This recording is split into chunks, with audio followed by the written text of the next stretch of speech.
Hello everybody and thank you for joining me at the Lonely Vine. Monday, blind tasting. Let's get to it.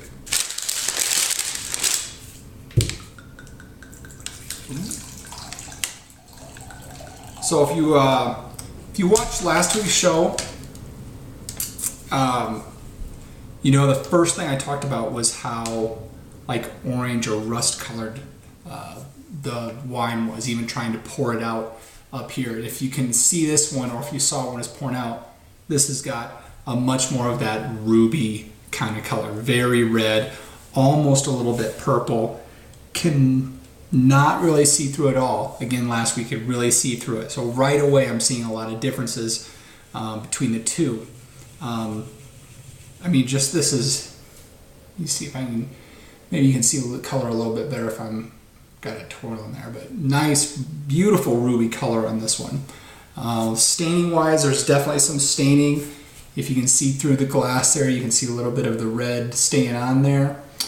So another thing that's telling me this is probably a thick-skinned grape. Let's go ahead and get my nose into it and see what this thing's got going on.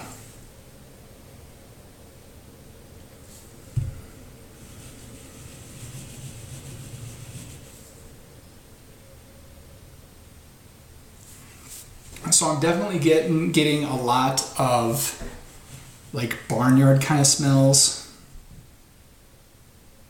but there's this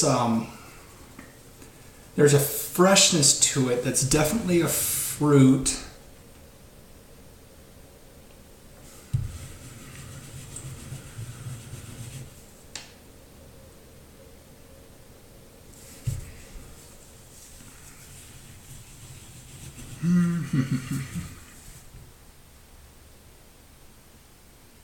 There's this juiciness to it.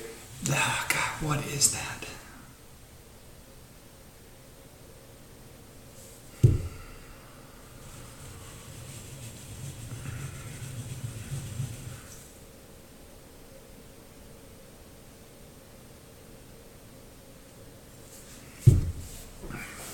There's a very distinct smell in this one.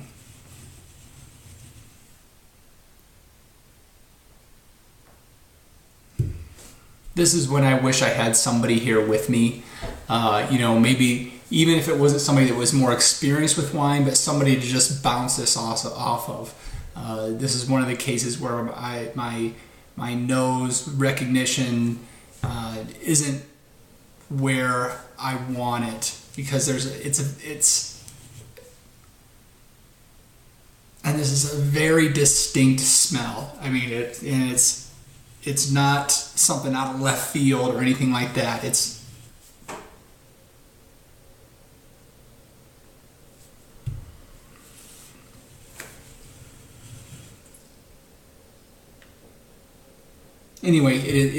fruit forward. It's got a deepness and a richness to the nose as well, that really stands out. I'm thinking this is a New World wine.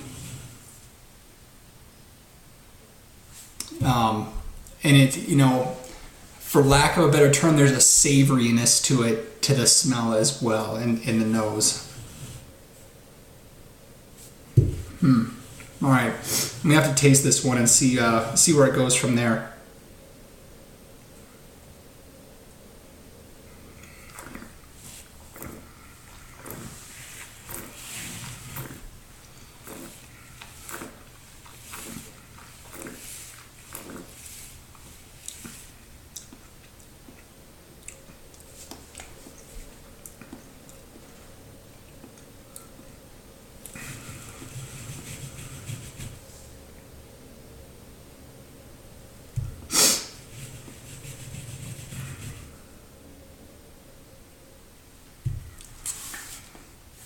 Good acid, very structured, a lot of tannins going on here.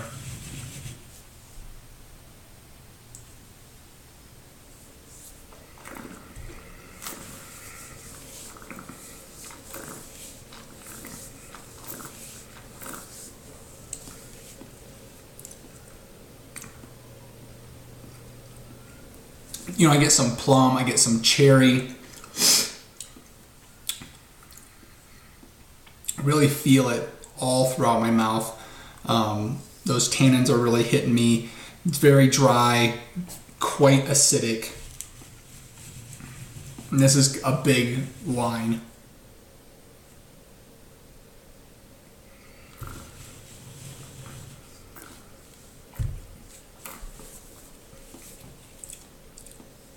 A lot of fruit, a little bit of black pepper, a little bit of spice to it. So I'm gonna definitely say this is a New World wine. I'm definitely gonna say this is US. We're gonna go all the way to California.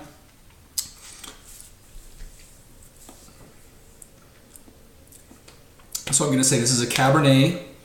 I don't think it's a blend. I think it's a straight cab. Year-wise, you know, I'll put this at the 2009 range, so say it's pretty young. So in the 2009 to 2012 kind of range. And region-wise, you know,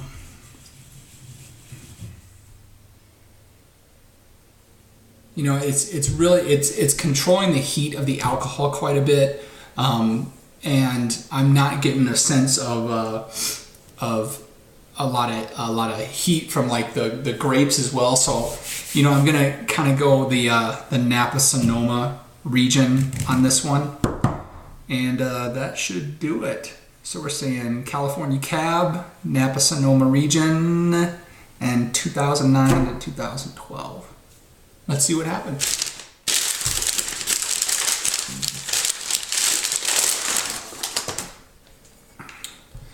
All right, we've got Jason Stevens, 2007 Merlot from the Santa Clara Valley.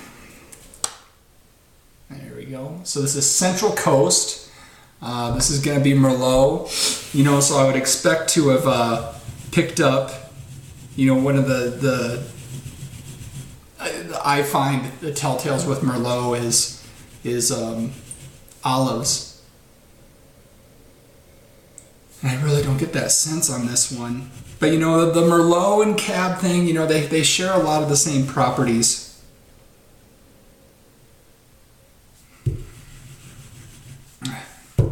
But it's good. I'm enjoying it. Kind of off on the years, a couple years off there. Is a little bit older than I thought, which is, you know, kind of surprised me, but hey, not going to complain on that one. Okay, so that's it for today's show. You know, it's July 2nd, a couple days away from the 4th of July. How will you be celebrating the 4th? You can have family over, barbecue. What are you going to be eating? What are you going to be drinking? Let me know. I'd love to hear from you. And until next time, everybody,